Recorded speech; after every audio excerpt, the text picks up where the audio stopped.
Let's talk about Skyward Sword. So Skyward Sword HD just came out, and it's kind of bringing up old wounds. See, there's always been a huge disparity when it comes to Nintendo products and the responses between critics and fans. One of the biggest examples of this is Skyward Sword. When it was originally released, it got 9s and 10s from critics, big reviews, everyone loved it. Except fans. Your typical gamer was giving it 7s, 6s, and even 5s, and it's still seen as one of the weakest games in the Legend of Zelda franchise. Fast forward to now, and once again, we are seeing from Skyward Sword high reviews. One of the biggest things of contention before was the motion controls, and it seems to me like a lot of critics nowadays are trying to rewrite the complaints as the motion controls only being the issue that tanked the whole game.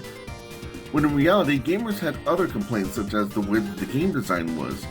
You had to go back to previous areas that you had already been to, and they got repetitive. They also didn't like the combat, the way that every single enemy had this long process that you had to get through, and they weren't just kind of obstacles that were in your way. And then also there was the problems with fee and how the game always held your hand with everything that you were trying to do with the game. There were problems with Skyward Sword that this remaster just does not address. It wasn't just the controls, and it wasn't just that it needed to look a little better.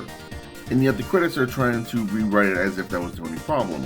It should also be noted that most gamers are not really excited for this re-release. It's not being highly promoted by Nintendo, and there's not a lot of buzz around it.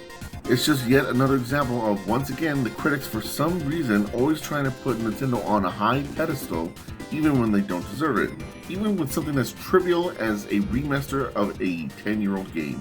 And to be clear, if you like Skyward Sword, that's totally fine. There's nothing wrong with that. There's nothing wrong with critics liking Skyward Sword. My issue is with trying to change other people's minds about how they feel about Skyward Sword. And when the prevailing opinion is something different than what you like, I think it's wrong for you to try to warp it into something that you like better. Also, I just wish that the video game journalism industry would just stop trying to kiss Nintendo's ass all the time.